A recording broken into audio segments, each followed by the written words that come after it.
Assalamu alaikum students, welcome to recorded lectures of economics.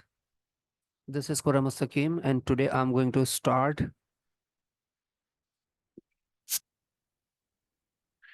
and this lecture is for IGCSE in O-level economics. Dear students, you can follow on social media. My lectures are available with the name Khurramnomics on Instagram, on YouTube and Facebook.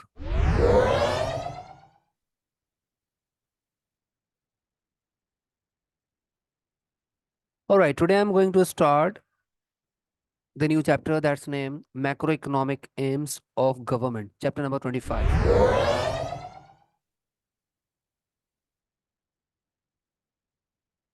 Okay, student learning objectives of these chapters are describe the macroeconomics aim of the government, explain the reason behind the choice of aim। क्या मकासद होते हैं किसी भी government के macro level पर। Macro का मतलब है वो जब कभी कोई गवर्नमेंट किसी भी इकोनॉमी के लिए, पूरे मुल्क के लिए, पूरी नेशन के लिए जब डिसीजंस लेती है तो उसके क्या एम्स हो सकते हैं। We are going to discuss them those in this chapter. Describe the criteria that the government set for them each aim. हर एम को अचीव करने के लिए गवर्नमेंट क्या क्राइटेरिया सेट करती है। Explain the possible conflict between macro AIIMS.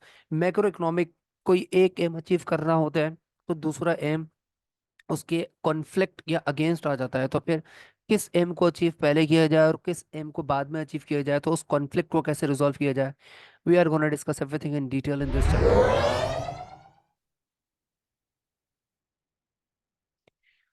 Government macro economic aims की जब हम बात करते हैं, macro economics as you know very well, when any government, when any economy, when any particular person who runs the economy, जब वो decision लेता है पूरे मुल्क के लिए, पूरी इकोनॉमी के लिए, मुल्क में रहने वाले तमाम कंज्यूमर के लिए, मुल्क में रहने वाले तमाम हाउस होल्ड के लिए, मुल्क में रहने वाले तमाम प्रोड्यूसर्स के लिए, तो that decision is may be called macro economic. और उस मैक्रो इकोनॉमिक लेवल पर यानी पूरे मुल्क के लिए वो एम्स क्या हो सकते हैं। Government can operate a range of policy measures to achieve these aim. और इन एम्स को अचीव करने के लिए बहुत सारी पॉलिसीज इस्तेमाल होती है। वो एम्स हो क्या सकते हैं। इकोनॉमिक ग्रोथ हो सकती है, लो अनएम्प्लॉयमेंट, मुल्क में कम से कम बेरोजगारी हो। इकोनॉमिक ग्रोथ का मतलब है मुआशी तरक्की, कैसे किसे कहते हैं हम वन बाय वन बहुत डिटेल में पढ़ने वाले हैं। प्राइस स्टेबिलिटी, चीजों की कीमतें स्टेबल रहना, बहुत ज्यादा बढ़े ना बहुत ज्यादा कम हो, किसी एक चीज की कीमत की बात नहीं हो रही, ये जनरल प्राइस लेवल की बात हो रही होगी। बैलेंस ऑफ पेमेंट स्टेबिलिटी, इस पे हम बात करेंगे। रीडिस्ट्रीब्यूशन ऑफ इनकम पे बात करेंगे। और इन सारे एम्स को वन बाय वन हम डिटेल में डिस्कस करेंगे। One economy macro economic performance is being affected more and more by the dynamic of other economies।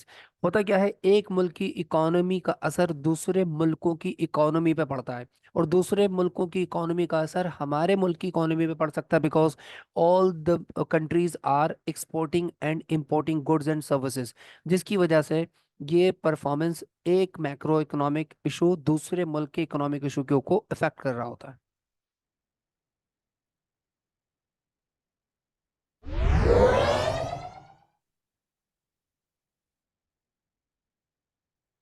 सबसे पहले बात करते हैं इकोनॉमिक ग्रोथ की। इकोनॉमिक ग्रोथ किसे कहते हैं।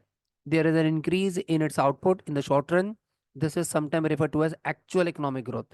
शॉर्ट रन में रहते हुए किसी भी मुल्क की आउटपुट में होने वाला इजाफा। आउटपुट में होने वाला इजाफा क्या कहलाता है, इकोनॉमिक ग्रोथ कहलाती है। आउटपुट से मुराद क्या है, एक साल के अरसे में किसी भी मुल्क में गंदम, चावल, कपास, गन्ना, कपड़े, जूते, शर्ट्स, पैंट्स, ट्राउजर, गाड़ियां, एवरी सिंगल प्रोडक्ट, अगर उसकी आउटपुट बढ़ जाती है तो उसे एक्चुअल इकोनॉमिक ग्रोथ या इकोनॉमिक ग्रोथ कहते हैं।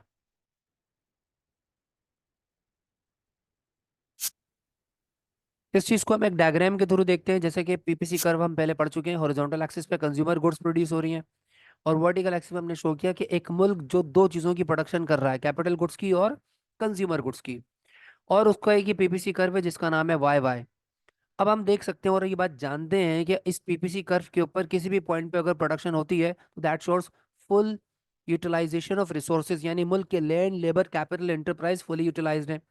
लेकिन अगर कोई कंट्री प्रोडक्शन कर रहा है इस पॉइंट ए पर जो इस पीपीसी कर्व के अंडर में है, इसका मतलब ये है कि इस पॉइंट पर वो 4000 यूनिट्स कंज्यूमर गुड्स की प्रोड्यूस कर रहा है, और 20 यूनिट्स कैपिटल गुड्स की प्रोड्यूस कर रहा है, तो यहाँ पर जो प्रोडक्शन हो रही है उसके मुताबिक पॉइंट ए पर बहुत सारे रिसोर्सेस अंडर यूटिलाइज्ड हैं, यानी बहुत सी land, labour, capital, enterprise fully utilise नहीं हो रहा। लेकिन अगर कंट्री पॉइंट ए से पॉइंट बी पर अपनी प्रोडक्शन को बढ़ा देता है, यानी बहुत सारे रिसोर्सेज जो वैकेंट थे अब वो यूटिलाइज होने लगे, और अब फुली तौर पे मुल्क के तमाम resources, land, labour, capital, enterprise को फुली यूटिलाइज करके प्रोडक्शन की जा रही है पॉइंट बी पर, तो this movement from A to B, और यहाँ पर बी पर अब प्रोडक्शन कंज्यूमर गुड्स की 4 से 6 हज़ार हो गई, जबकि कैपिटल गुड्स की 20 से 30 हो गई। And the movement from A to B is economic growth. ये जो मूवमेंट आपको नजर आ रही है ए टू बी, ये क्या कहलाएगी? इकोनॉमिक ग्रोथ कहलाती है, यानी कि increase in its output. Now, the another concept is potential economic growth, an increase in economy's productive potential और capacity, यानी किसी मुल्क की, किसी इकोनॉमी की प्रोडक्टिव पोटेंशियल या प्रोडक्टिव कैपेसिटी में इजाफा हो जाए। ये कैसे हो सकता है? The outward shift of PPC from Y Y to Z Z, मिसाल के तौर पे अगर ये पीपीसी कर्व राइट वर्ड या आउटवर्ड शिफ्ट हो जाता है। अब इसके शिफ्ट होने के रीजन हम पिछले चैप्टर्स में पढ़कर आ चुके हैं, माइक्रो के अंदर, वहां हमने पढ़ा था ड्यू टू एनी रीजन जिसके बाइस क्वांटिटी या क्वालिटी ऑफ लैंड में इजाफा हो जाए, क्वांटिटी या क्वालिटी ऑफ कैपिटल में इजाफा हो जाए, क्वांटिटी या क्वालिटी ऑफ लेबर में इजाफा हो जाए, या क्वांटिटी या क्वालिटी ऑफ इंटरप्राइज में इजाफा हो जाए। अगर इन चारों में से किसी की भी क्वांटिटी या क्वालिटी बढ़ती है तो ये जो पीपीसी कर्व है आउटवर्ड शिफ्ट हो जाता है। तो अब ये वाई वाई से जेड जेड के किसी भी पॉइंट पर अगर इकोनॉमी प्रोडक्शन करता है तो ये कहलाती है potential economic growth, and this arrow moment you can see that। मगर यहाँ मैक्रो लेवल पर जब हम ये सारी बातें डिस्कस करने वाले हैं तो यहाँ पर हम इस पूरे कॉन्सेप्ट को दूसरे अंदाज में डिस्कस करेंगे। मिसाल के तौर पे यहाँ हम एक डिटेल में पढ़ने वाले कंसेप्ट जिसका नाम है एग्रीगेट डिमांड। याद रहे हमारा टॉपिक इस वक्त इकोनॉमिक ग्रोथ ही है, इकोनॉमिक ग्रोथ के अंदर ही हम ये अब सारी चीजें पढ़ रहे हैं। एग्रीगेट डिमांड एक कंसेप्ट है। क्या होता है एग्रीगेट डिमांड? एक डिमांड का कंसेप्ट तो आप पढ़कर आ रहे हैं माइक्रो के अंदर पहले कभी, कि एक कंज्यूमर है जो किसी चीज की डिमांड करता है जब वो उसके पास विलिंगनेस और ability to buy that commodity हो। और हमने प्राइस और डिमांड का रिलेशन भी पढ़ा था कि जब प्राइस और डिमांड का रिलेशन इनवर्स होता है, किसी चीज की कीमत बढ़ रही होती है तो कंज्यूमर उस चीज की डिमांड कम करता चला जाता है। तो एग्रीगेट डिमांड क्या है? एग्रीगेट का मतलब होता है टोटल। इकोनॉमिक्स में हम टोटल का वर्ड यूज नहीं करेंगे, एग्रीगेट का वर्ड यूज करेंगे। Is the total demand for a countries product at a given price level. अब टोटल डिमांड का मतलब ये है एक साल के अरसे में किसी भी मुल्क में रहने वाले हाउस होल्ड डिमांड करते हैं। किसकी डिमांड करते हैं? कपड़ों की, जूतों की,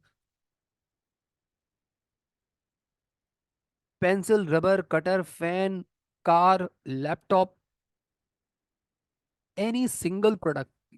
हर प्रोडक्ट की जो टोटल डिमांड एक साल के अरसे में किसी भी मुल्क में की जा रही है किसी खास कीमत पर, दैट प्राइस लेवल पर, ये कहलाती है फिर aggregate demand.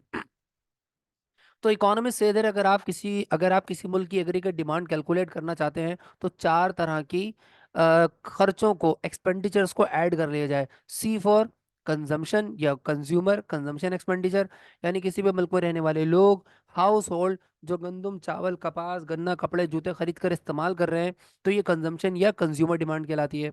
I for investment, किसी भी मुल्क में प्राइवेट सेक्टर या पब्लिक सेक्टर दोनों मिलके कारोबार में जो पैसा खर्च कर रहे हैं, इन्वेस्टमेंट कर रहे हैं, ये भी एक तरीके की डिमांड है, ये एक तरीके का एक्सपेंडिचर है। Government spending, G for government spending, एक साल के अरसे में किसी भी मुल्क में गवर्नमेंट जो भी पैसा खर्च कर रही है। गवर्नमेंट पैसा कहाँ खर्च कर रही है? गवर्नमेंट सड़कें बना रही है, फ्लाईओवर बना रही है, अंडरपास बना रही है, गवर्नमेंट स्कूल, कॉलेज, एजुकेशन और हेल्थ पर, अस्पतालों पर जो पैसा खर्च कर रही है, तो ये गवर्नमेंट की डिमांड है।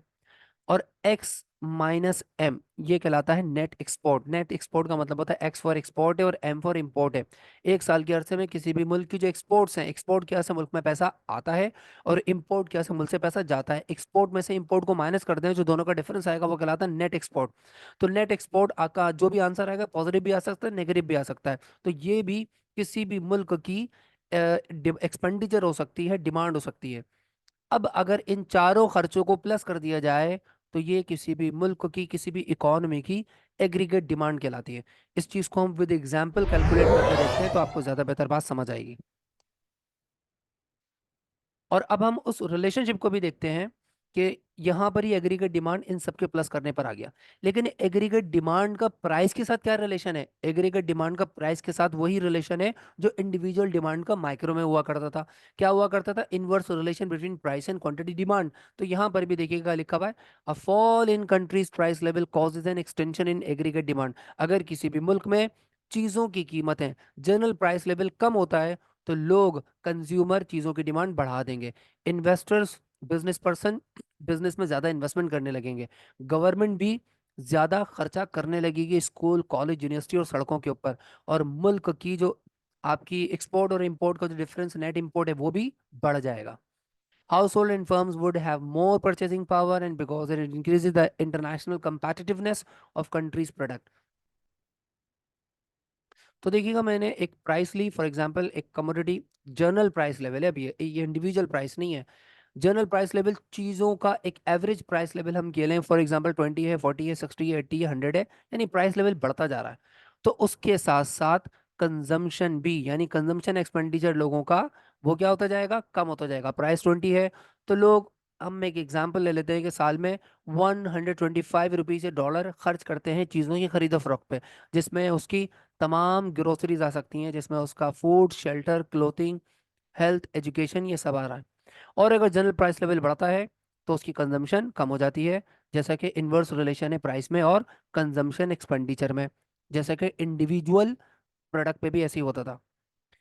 यहाँ मैंने इन्वेस्टमेंट को ऑटोनोमस लिया। ऑटोनोमस का मतलब ये, हम ये ज्यूम करते हैं कि साल में मुल्क की जो इन्वेस्टमेंट है वो फिक्स है, बिजनेस पर्सन ने एक फिक्स इन्वेस्टमेंट की भी है। वैसे तो इन्वेस्टमेंट भी इसके साथ इन्वर्स रिलेशन के साथ ड्रॉ की जा सकती है, लेकिन कंसेप्ट को समझने के लिए, आसान बनाने के लिए, मैंने इसको ऑटोनोमस रखा है। इसी तरह गवर्नमेंट स्पेंडिंग को भी मैंने ऑटोनोमस रखा है। हालांकि देखा जाए, प्राइस लेवल जब इंक्रीज होगा तो गवर्नमेंट स्पेंडिंग भी क्या होने लगेगी? कम होने लगेगी। मैंने गवर्नमेंट स्पेंडिंग को ऑटोनोमस रखा कि गवर्नमेंट ने साल के एक्सपेंडिचर फिक्स किए हुए हैं। और नेट इंपोर्ट को भी मैंने ऑटोनोमस रखा हुआ है। और अब हम फाइनल मालूम करने जा रहे हैं एग्रीगेट डिमांड। एग्रीगेट डिमांड कैसे आएगी? 125 plus 5 plus 5 plus 5, 140 is aggregate demand. कैसे है aggregate demand? Consumption plus investment plus government spending plus net imports. इसी तरीके से 105 प्लस 5 प्लस 5 प्लस 5, तो 120 आ जाएगा। तो एग्रीगेट डिमांड हमारे पास इस तरह से आ गई। और अब हम फाइनली देखते हैं कि जैसे जैसे प्राइस लेवल मुल्क में बढ़ेगा, तो मुल्क में जो हाउस होल्ड्स हैं, जो बिजनेस पर्सनस हैं, जो गवर्नमेंट है, जो एक्सपोर्ट और इम्पोर्टर्स है, उनकी एग्रीगेट डिमांड भी क्या होती जा रही है? कम होती जा रही है। यानी कि इनवर्स रिलेशन है किसमें? इनवर्स रिलेशन है प्राइस में और एग्रीगेट डिमांड में। अब इस रिलेशन को हम ड्रॉ करते हैं with the help of diagram. Horizontal axis पे हम लेते हैं रियल जीडीपी। जीडीपी का मतलब होता है gross domestic product. Gross domestic product का मतलब होता है एक साल के अरसे में किसी भी मुल्क में पैदा होने वाली तमाम अशिया और खदमात जो मुल्क की हदूद में, बाउंड्रीज में प्रोड्यूस हुई हैं। फॉर एग्जांपल पाकिस्तान की बात करें तो पाकिस्तान की जोग्राफियाई हदूद में सिंध, पंजाब, बलूचिस्तान, खैबर पख्तूनख्वा और गिलगित बल्तिस्तान, चारों पांचों सूबों में जो पाकिस्तान की जोग्राफियाई हदूद में साल में जितना गंदम, चावल, कपास, गन्ना, कार, फार्मास्यूटिकल, मेडिसिन प्रोड्यूस हुई है, उसको हम रियल जीडीपी कहेंगे। और वर्टिकल एक्सिस पे हम ड्रॉ करते हैं जनरल प्राइस लेवल को। प्राइस लेवल हमें नजर आ रहा है 20, 40, 60 से 140 तक। तो देखिएगा 40 से 20 से लेके 140 तक। इसी तरह रियल जीडीपी हमने 20 से लेके 140 तक लिया। जब प्राइस 20 है तो एग्रीगेट डिमांड 140 है। You can see we have this point, 20 पर एग्रीगेट डिमांड 140 है। बिल्कुल इसी तरह जब प्राइस 40 हो जाती है तो एग्रीगेट डिमांड 120 है। 40 पर एग्रीगेट डिमांड हमारी 120 है। इसी तरह ये सारे पॉइंट्स आप देख सकते हैं ड्रॉ हो रहे हैं। और इन सारे पॉइंट्स को जब मैं ज्वाइन करता हूं तो मुझे मिल जाता है डाउनवर्ड स्लोप एक कर्व जिसका नाम है एग्रीगेट डिमांड कर्व। ये बिल्कुल वैसे ही डिमांड कर्व है जो कि इंडिविजुअल डिमांड कर्व आपने माइक्रो में पहले कभी पढ़ा है, लेकिन हम इसे यहाँ पर एग्रीगेट डिमांड कहेंगे क्योंकि this is the sum of consumption expenditure, investment expenditure, government expenditure and net imports.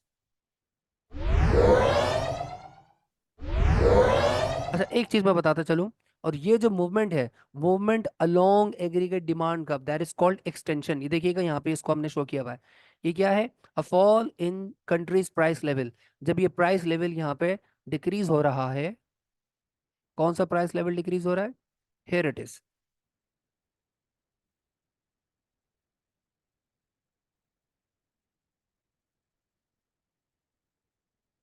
यहां पर जब ये प्राइस लेवल डिक्रीज होगा,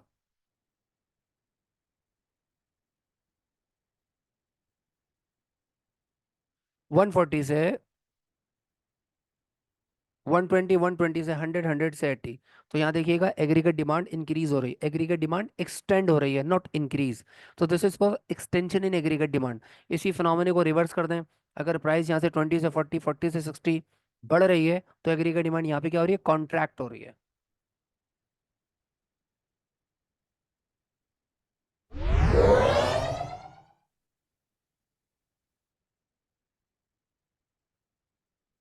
अब हम देखते हैं ये एग्रीगेट डिमांड का शिफ्ट भी हो सकता है।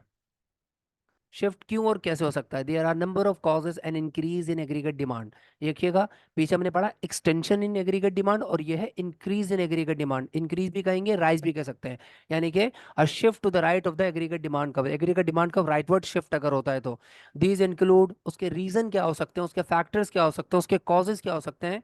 इंक्रीज इन पॉपुलेशन, अगर आबादी बढ़ जाएगी, अ cut in the rate of interest, a lower in exchange rate, a greater confidence. अभी हम बात करते हैं इस पर। फॉर एग्जांपल प्राइस लेवल जो पीछे अभी हमने डिस्कस किया वही है,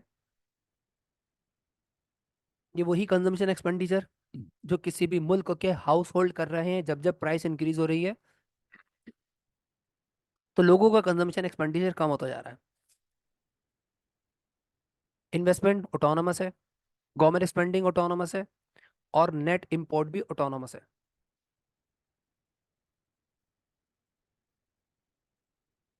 जैसे कि पीछे हमने देखा था, consumption expenditure, investment, government spending और नेट इंपोर्ट को जब हमने प्लेस किया तो हमें मिल गया एग्रीगेट डिमांड। यानी प्राइस 20 है और एग्रीगेट डिमांड 140 है। प्राइस जनरल प्राइस लेवल 40 है, एग्रीगेट डिमांड 120 है। अब मैं आपसे ये कह रहा हूं कि due to any particular cause, for example increase in population, अगर मुल्क में आबादी बढ़ जाती है, तो आबादी बढ़ने की वजह से कंजम्पशन एक्सपेंडिचर मुल्क के बढ़ जाएंगे। कंजम्पशन एक्सपेंडिचर कैसे बढ़ेंगे? अच्छा, इस बात को डिस्कस करने से पहले हम पुराने वाले एग्रीगेट डिमांड को दोबारा से ड्रॉ करते हैं, जो कि 20, 40, 60, 80, 100 को साथ में मैचअप करने पे हमें मिल रहा था 140, 120, 100, 80, 60। फॉर एग्जांपल हम दोबारा से वो एग्रीगेट डिमांड का ड्रॉ कर लेते हैं इन सारे पॉइंट्स को लेके जो भी हमने अभी डिस्कस किया, with this blue price level and blue aggregate demand. अब मैं आपसे कह रहा हूँ कि अगर मुल्क में आबादी बढ़ जाती है, पॉपुलेशन बढ़ जाती है, तो मुल्क में मौजूद कंजम्पशन एक्सपेंडिचर वो क्या होंगे? इंक्रीज हो जाएंगे। फॉर एग्जांपल प्राइस लेवल 20 ही रहेगा, लेकिन कंजम्पशन लोगों की आबादी के बढ़ने की वजह से इंक्रीज हो जाएगी 120 से 140, यानी 20 रुपीज कह लें या $20 से कंजम्पशन में इजाफा हो गया। 105 से 125, 20 का इजाफा कर दिया। 85 से 105, 20 का इजाफा कर दिया। 65 से 85, 20 का इजाफा कर दिया। 145 से 65, 20 का इजाफा कर दिया। 25 से 45, 120 का इजाफा कर दिया। 5 से 25, 20 का इजाफा कर दिया। यानी मैंने हर प्राइस लेवल पर 20 रुपीज ऑफ कंजम्पशन में इजाफा कर दिया, और फैक्टर बेस बनाया इंक्रीज इन पॉपुलेशन। अब अगर पॉपुलेशन इंक्रीज होने से कंजम्पशन बढ़ जाती है, तो देखिएगा एग्रीगेट डिमांड भी हमारी अब यहाँ पर चेंज हो जाएगी, क्योंकि अब मैं इस टोटल में इस कंजम्पशन कर्व को नहीं लूंगा, इस कंजम्पशन को अब मैं क्रॉस लगा दूंगा। अब मैं कौन से कंजम्पशन को लूंगा? अब ये जो नया कंजम्पशन का कॉलम हमारे सामने आया है, मैं इसको ऐड ऑन करूंगा।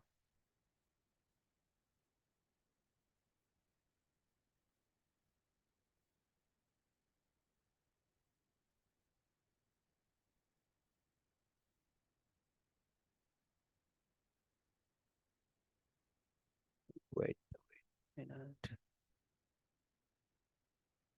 हाँ जी, अब मैं इस कंजम्पशन को और इस नई एग्रीगेट डिमांड को कंसीडर करूंगा। ये नया एग्रीगेट डिमांड किस तरह आया, पहले हम इस पे बात करते हैं। ये नया एग्रीगेट डिमांड आया जनाब 140 प्लस 5 प्लस 5 प्लस 5, तो अब हमारे पास नया एग्रीगेट डिमांड आएगा 160। 125 प्लस 5 प्लस 5 प्लस 5, तो हमारे पास न्यू एग्रीगेट डिमांड आएगा 140। 105 प्लस 5 110 प्लस 5 115 प्लस 5 120, तो नया एग्रीगेट डिमांड आया 120। तो अब हमारे पास, हम ये जो पुराना एग्रीगेट डिमांड है इसको हम कंसीडर नहीं करेंगे। तो इस न्यू कंजम्पशन की वजह से एग्रीगेट डिमांड कर्व हमें नया मिल गया, और इसी प्राइस लेवल पे रहते हुए अब हम इस नए एग्रीगेट डिमांड के पॉइंट्स को जब जॉट डाउन करेंगे तो हमें नया एग्रीगेट डिमांड कब मिलेगा? प्राइस 20 है, एग्रीगेट डिमांड 160। ये देखिएगा, 20 पर एग्रीगेट डिमांड 160, 40 पर एग्रीगेट डिमांड 140, 40 पर एग्रीगेट डिमांड कितना होगा? 140। इसी तरह 60 पर, जब प्राइस लेवल 60 है तो एग्रीगेट डिमांड कितना होगा? 120। 60 पर कितना होगा ये? 120। इसी तरह ये सारे पॉइंट्स आपको मैंने ड्रॉ करके दिखा दिया। By joining all these points we get new aggregate demand curve that's in orange colour, that is called aggregate demand, and that has shifted to rightward. तो आपको मैंने अभी प्रीवियस स्लाइड में एग्रीगेट डिमांड की extension बताई थी, और अब इस स्लाइड में मैंने आपको एग्रीगेट डिमांड की शिफ्टिंग बताई कि एग्रीगेट डिमांड का राइटवर्ड शिफ्ट हो सकता है। और कॉजेज क्या हो सकते हैं? Cut in rate of interest भी हो सकता है। अगर मुल्क में रेट ऑफ इंटरेस्ट कम हो जाएगा तो कारोबारी लोग बैंकों से ज्यादा कर्जे लेंगे, क्योंकि उन्हें कम इंटरेस्ट देना पड़ेगा उस कर्जे को वापस करते वक्त। और जब कारोबारी लोग, इन्वेस्टर्स बैंकों से ज्यादा कर्जे लेंगे तो मुल्क में इन्वेस्टमेंट बढ़ जाएगी। इसको बेस बनाकर हम इस इन्वेस्टमेंट के बराबर में एक और इन्वेस्टमेंट का नया कॉलम बना सकते हैं कि इन्वेस्टमेंट के इंक्रीज होने की वजह cut in the rate of interest rate हो सकता है, जिससे एग्रीगेट डिमांड का शिफ्ट हो सकता है। तो मैंने एग्जाम्पल के तौर पर सिर्फ कंजम्पशन को बेस बनाया। हम एग्जाम्पल के तौर पर इन्वेस्टमेंट में भी इजाफा करके दिखा सकते हैं, गवर्नमेंट स्पेंडिंग में भी इजाफा करके दिखा सकते हैं, और नेट इंपोर्ट में भी इजाफा करके दिखा सकते हैं। But so as to understand the concept it is quite enough कि हम कंजम्पशन में इजाफा करके हमने देखा कि पॉपुलेशन के बढ़ने की वजह से कंजम्पशन एक्सपेंडिचर बढ़ेंगे और एग्रीगेट डिमांड का राइटवर्ड शिफ्ट होगा। ओके, अब हम मूव करते हैं डिस्कशन एग्रीगेट सप्लाई की तरफ। अभी हम बात कर रहे थे एग्रीगेट डिमांड का। एग्रीगेट डिमांड कर्व का ताल्लुक था कंज्यूमर से जो चीज़ों को साल में खरीद कर इस्तेमाल कर रहा है। एग्रीगेट सप्लाई कर्व का ताल्लुक है प्रोड्यूसर से, किसी भी मुल्क के तमाम प्रोड्यूसर साल में जो टोटल प्रोडक्शन कर रहे हैं। जैसे कि माइक्रो में आपने पढ़ा था इंडिविजुअल सप्लाई कर्व। सप्लाई क्या था? कि जब जब सप्लाई और प्राइस का रिलेशन भी आपने पढ़ा था, वो क्या था? कि जब जब किसी भी प्रोडक्ट की प्राइस बढ़ती है तो सप्लायर उसकी सप्लाई बढ़ा देता है, क्योंकि उसमें उस सेलिंग प्राइस बढ़ने की वजह से उसमें प्रॉफिट मार्जिन उसका इंक्रीज हो रहा होता है, बढ़ रहा होता है। और यहाँ पे जब हम बात करते हैं एग्रीगेट सप्लाई की, it is the amount of goods and services that domestic firms, यानी साल की तमाम, मुल्क की तमाम firms are willing and able to sell at a given price level. Given price level, हम एक जनरल प्राइस लेवल की बात कर रहे होंगे। एग्रीगेट सप्लाई कर्व के हम तीन कंसेप्ट या तीन शेप डिस्कस करेंगे। Aggregate supply curve perfectly elastic हो सकता है, मोर इन इलास्टिक हो सकता है, परफेक्टली इन इलास्टिक हो सकता है, और एग्रीगेट सप्लाई शिफ्ट भी हो सकता है। तो आइए अब सबसे पहले बात करते हैं aggregate supply is perfectly elastic. तो देखिएगा, मैंने एक ही डायग्राम के अंदर यहाँ पे ये तीनों शेप दिखाए हुए हैं। परफेक्टली इलास्टिक का मतलब क्या है? जब ये बिल्कुल हॉरिजॉन्टल स्ट्रेट लाइन है, यानी प्राइस यहाँ पर इंक्रीज हो रही है ना डिक्रीज हो रही है। अलबत्ता मुल्क की जो इकोनॉमिक आउटपुट है, इकोनॉमिक आउटपुट का है, रियल जीडीपी का है, उसमें यहाँ मुसलसल इजाफा हो रहा है जब तक ये हॉरिजॉन्टल स्ट्रेट लाइन है। तो ये क्या है? परफेक्टली इलास्टिक है। परफेक्टली इलास्टिक क्यों है, इस पर भी अभी हम अगली स्लाइड में बात करेंगे।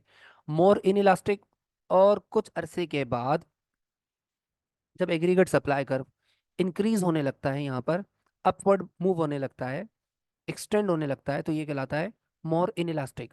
और एक वक्त ऐसा आता है इस पॉइंट के बाद aggregate supply curve perfectly in elastic हो जाता है, यानी अब यहाँ पर सिर्फ प्राइस लेवल इंक्रीज होती जाएगी, मगर आउटपुट में यहाँ से आगे कोई और इजाफा नहीं हो रहा।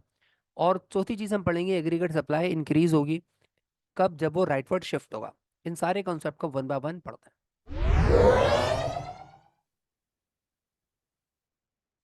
तो एग्रीगेट सप्लाई का परफेक्टली इलास्टिक कब और क्यों होता है? If the economy has significant number of unemployed resources, यानी मुल्क में आपने प्रोडक्शन शुरू करी कुछ इस पॉइंट पर, फॉर एग्जांपल यहाँ आपने प्रोडक्शन करी 10 यूनिट्स की, और उसकी कोई प्राइस थी ₹10, और फिर यहाँ पर जो प्रोडक्शन हो रही है ये इस बात को जाहिर कर रहा है कि मुल्क में लैंड, लेबर, कैपिटल, एंटरप्राइज क्या है? बहुत ज़्यादा अनएम्प्लॉयड है, यानी वैकेंट पड़ा हुआ है, वो इस्तेमाल ही नहीं हो रहा, और थोड़ा थोड़ा इस्तेमाल हो रहा है। As then more can be produced without a contingent rise in cost of production and prices. अब चूंकि आपके मुल्क में land, labour, capital, enterprise vacant है, आप उसका इस्तेमाल करते जाएंगे और प्रोडक्शन को बढ़ाते जाएंगे इस पॉइंट से लेकर इस पॉइंट ए तक। जब तक आपकी प्रोडक्शन इस पॉइंट से इस पॉइंट तक पहुंच रही है, यानी आपके मुल्क के रिसोर्सेज जो अनएम्प्लॉयड थे वो यहां तक पहुंचकर क्या हो चुके हैं, फुली एम्प्लॉयड हो चुके हैं। पॉइंट ए पे पहुंच के आपके मुल्क के रिसोर्सेज फुली एम्प्लॉयड हो चुके हैं, यानी लैंड, लेबर, कैपिटल, इंटरप्राइज अब सारे फुली यूटिलाइज्ड हैं। इसके बाद अगर आप अपनी प्रोडक्शन बढ़ाते हैं तो आपको आपकी प्राइस लेवल मुल्क का बढ़ाना शुरू हो जाएगा। लेकिन पॉइंट ए तक मुल्क में जनरल प्राइस लेवल में कोई इजाफा नहीं होगा। और प्राइस में इजाफा ना होने की वजह यह है कि सारे रिसोर्सेज वैकेंट पड़े हुए हैं। कॉस्ट ऑफ प्रोडक्शन में इजाफा नहीं होगा, क्योंकि जितना ज्यादा रिसोर्सेज आप यूटिलाइज करते जाओगे, प्राइस लेवल का कोई कंपटीशन ही नहीं है। लेकिन जैसे ही पॉइंट ए से आगे मूव करेंगे तो क्या होता है,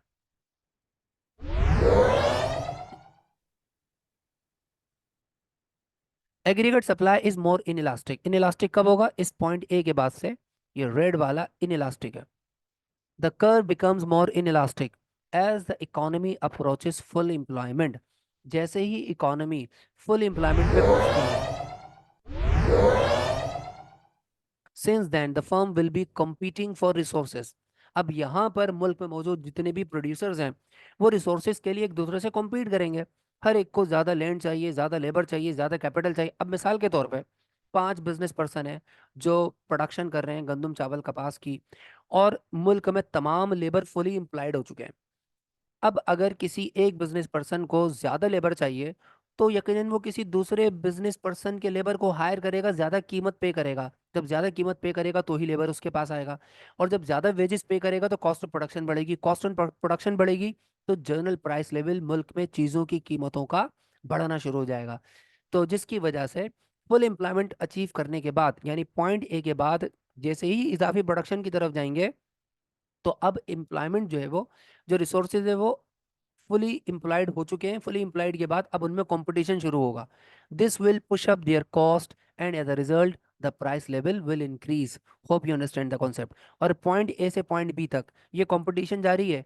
और यहाँ पर अब पॉइंट ए से बी तक जब प्रोडक्शन हो रही है तो देखिएगा आउटपुट भी बढ़ रहा है, और यहाँ पर प्राइस लेवल भी यहाँ से लेकर यहाँ तक इंक्रीज हुआ।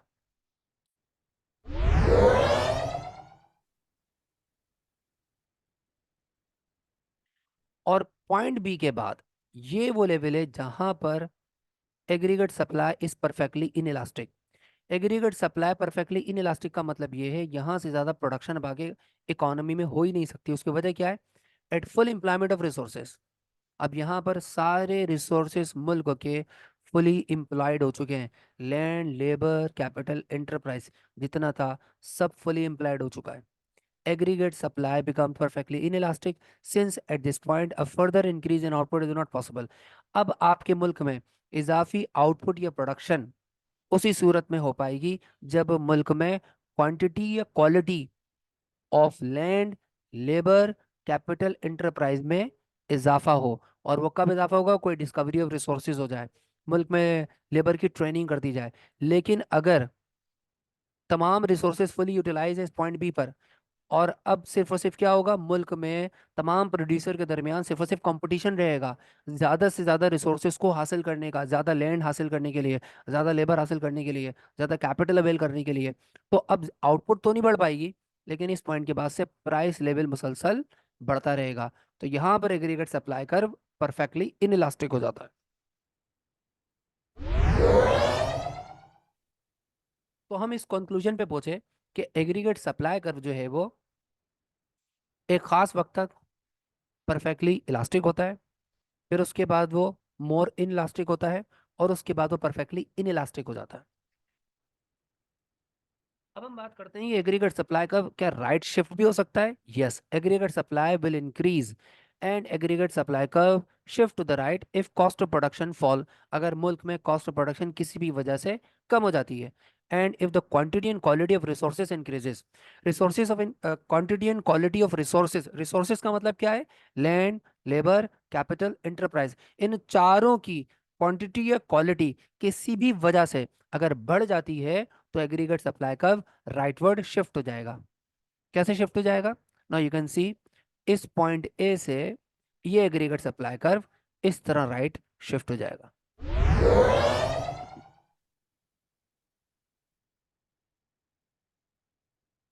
अब हम ये बात करते हैं changes in aggregate demand and aggregate supply effect macro economy. याद रहे हमारा टॉपिक जो कंटिन्यू है वो इकोनॉमिक ग्रोथ है। इकोनॉमिक ग्रोथ की हेडिंग में ही ये सारे पॉइंट्स हम पढ़ रहे हैं। अब हम ये पढ़ते हैं एग्रीगेट डिमांड एग्रीगेट सप्लाई किस तरह दोनों इक्विलिब्रियम क्रिएट करते हैं और मैक्रो इकोनॉमी को इफेक्ट करते हैं। एक्चुअल इकोनॉमिक ग्रोथ जैसा कि पीछे हमने पढ़ा था, rise in aggregate demand has resulted in a rise in the country's output and a small rise in the price level. अब देखिएगा हम एग्रीगेट डिमांड और एग्रीगेट सप्लाई की मदद से एक्चुअल इकोनॉमिक ग्रोथ को किस तरह मेजर करेंगे। एग्रीगेट सप्लाई कर्व कैसा होता है जैसा कि अभी हमने देखा, ये प्रूफ कर चुके हैं हम। और अब हम इसमें ड्रॉ करते हैं एग्रीगेट डिमांड कर्व, जैसे कि उसका शेप हम पीछे डिस्कस कर चुके हैं, वो ऐसा होता है। अब बताइए ये एग्रीगेट डिमांड और एग्रीगेट सप्लाई किस पॉइंट पर इक्विलिब्रियम पर है। Yes, here it is a point where it is equilibrium. और यहाँ पर मुल्क में जो रियल जीडीपी की आउटपुट हो रही है वो Y1 हो रही है। A rise in AD has resulted in a rise in the country's output and a small rise in the price level। मिसाल के तौर पे अब अगर मुल्क में किसी भी वजह से एग्रीगेट डिमांड में इजाफा हो जाता है, एग्रीगेट डिमांड के राइज या इंक्रीज होने का रीजन पीछे हम पढ़ चुके कि पॉपुलेशन में इजाफा हो जाए या इंटरेस्ट रेट में कमी हो जाए या और भी कोई फैक्टर हो सकता है जिसके बायस एग्रीगेट डिमांड राइटवर्ड शिफ्ट होता है। और राइट शिफ्ट होने की वजह से हमें एक नया एग्रीगेट डिमांड कर्व 2 मिल जाता है। और ये नया एग्रीगेट डिमांड कर्व इस पुराने एग्रीगेट सप्लाई कर्व को कहाँ इक्विलिब्रियम पे मीट कर रहा है। Yes, this is the new equilibrium point. और यहाँ से ये पता चलता है कि मुल्क का जो इक्विलिब्रियम लेवल ऑफ आउटपुट है वो Y1 से Y2 पे आ जाता है।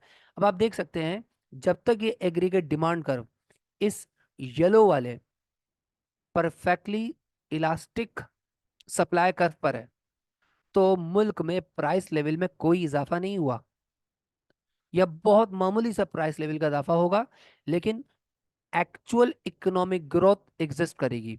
This is called rise in AD. Rise in AD aggregate supply का जो राइज हुआ शिफ्ट हुआ उससे क्या रिजल्ट निकला, राइज इन कंट्रीज आउटपुट। और कंट्रीज आउटपुट Y1 से Y2 पर आ गई। तो जब तक एग्रीगेट डिमांड कर्व इस येलो वाले परफेक्टली इलास्टिक सप्लाई कर्व पर है तो एग्रीगेट रियल जीडीपी में इजाफा होगा, एक्चुअल इकोनॉमिक ग्रोथ में इजाफा होगा और बहुत ही कोई स्मॉल राइज पाया जाएगा प्राइस लेवल पर। यानी अगर ये कर्व हल्का सा इंक्रीजिंग की तरफ होगा तो प्राइस लेवल बढ़ेगा, वरना प्राइस लेवल में कोई चेंज नहीं आ रहा।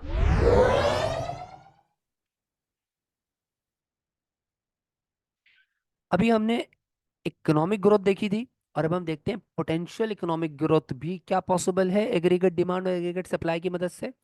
The maximum amount that the economy can produce has increased. In this case, the rise in the quantity or quality of resources has no impact on the output. क्या मतलब इस बात का? Look at this with the help of diagram. हमने aggregate supply curve बनाया और अब आप देखते हैं एग्रीगेट डिमांड कर्व बनाया और ये इक्विलिब्रियम पॉइंट पर है कहाँ पर, यहाँ Y1 पर। और अब आप देख सकते हैं ये जो एग्रीगेट डिमांड कर्व है ये अभी भी एग्रीगेट सप्लाई के येलो वाले पोर्शन पर है जो कि परफेक्टली इलास्टिक है। और एग्रीगेट डिमांड में कोई इजाफा नहीं हुआ, एग्रीगेट डिमांड में कोई इजाफा नहीं हुआ, लेकिन हम इजाफा किसमें करते हैं, potential economic growth. Potential economic growth पीछे भी हम डिस्कस करके आ रहे हैं कि किसी भी वजह से मुल्क के जो रिसोर्सेज हैं उनमें इजाफा हो जाए। रिसोर्सेज का इजाफा क्या है, लैंड लेबर कैपिटल इंटरप्राइज की क्वांटिटी या क्वालिटी बढ़ जाए। The maximum amount that the economy can produce has increased. भाई एग्रीगेट सप्लाई जो है वो बढ़ गई है। एग्रीगेट सप्लाई कैसे बढ़ गई, मुल्क की जो रिसोर्सेज हैं उसमें इजाफा हो गया। कैसे इजाफा हो गया, या तो लैंड लेबर कैपिटल इंटरप्राइज की क्वांटिटी या क्वालिटी किसी भी वजह से बढ़ गई जिसकी वजह से एग्रीगेट सप्लाई का राइटवर्ड शिफ्ट हुआ। लेकिन in this case the rise in the quantity और the quality of resources has no impact on output. अब ये जो ब्लू वाला एग्रीगेट सप्लाई कर्व हमने शिफ्ट करके दिखाया है इसकी वजह क्या है, क्वांटिटी या क्वालिटी ऑफ रिसोर्सेज बढ़ गई है। यानी लैंड लेबर कैपिटल इंटरप्राइज की चारों में से किसी की क्वांटिटी या क्वालिटी में इजाफा हो गया है, लेकिन इसके इजाफे से मुल्क की आउटपुट में कोई इजाफा नहीं हुआ।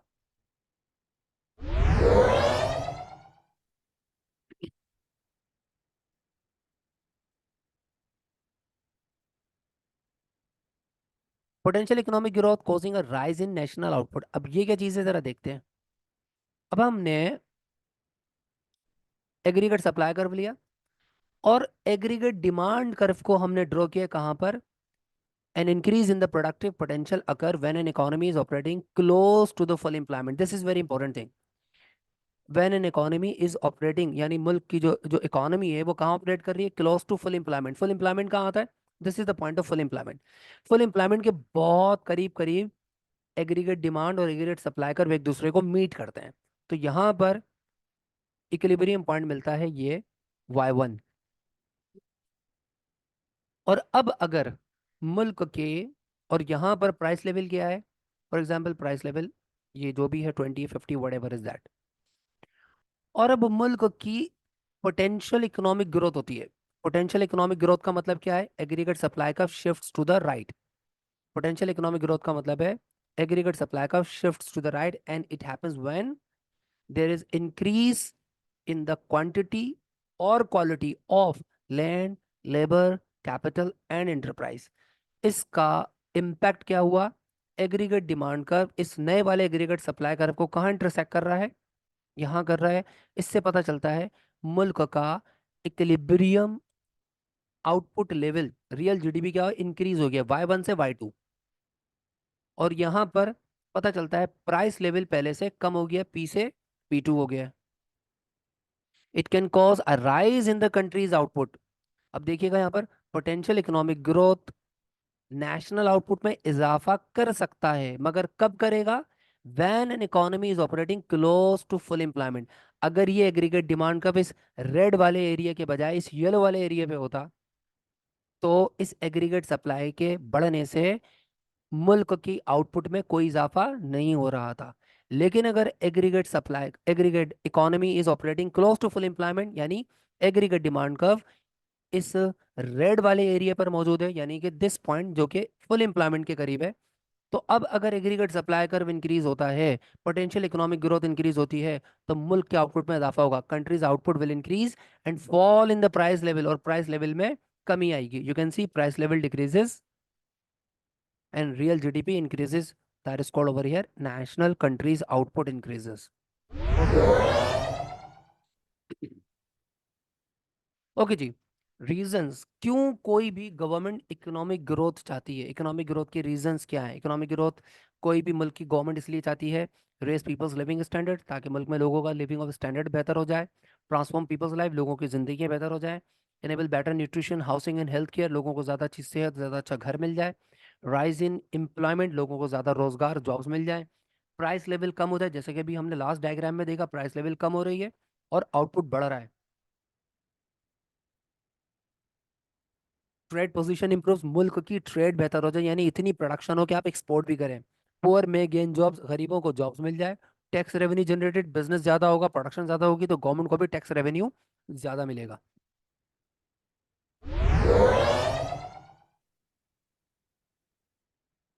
इकोनॉमिक ग्रोथ का लास्ट पॉइंट है criteria that economic the government set for economic growth. Economic growth के लिए गवर्नमेंट क्राइटेरिया क्या सेट करती है, उसका क्राइटेरिया ये है कि ग्रोथ रेट को गवर्नमेंट इस तरह कैलकुलेट करती है, इन दोनों को प्लस कर ले। Current maximum possible output, for example वो 2% है, कि आपका जो करंटली जो मैक्सिमम आउटपुट लेवल है वो 2% है। और ग्रोथ इन प्रोडक्टिव कैपेसिटी, आपकी कैपेसिटी में मजीद इजाफा हो सकता है 3% का। और वो इजाफा कौन सा है कि मुल्क में प्रोडक्टिव कैपेसिटी कैसे बढ़ेगी, पीछे हम डिस्कस करके आ रहे हैं, फॉर एग्जांपल वो 3% है। और इन दोनों को जब आप ऐड ऑन कर लें, तो आपके मुल्क का इकोनॉमिक ग्रोथ रेट पता चल सकता है, जो कि कितना आ जाएगा, 5% आ जाएगा। Thank you so much. Allah Hafiz.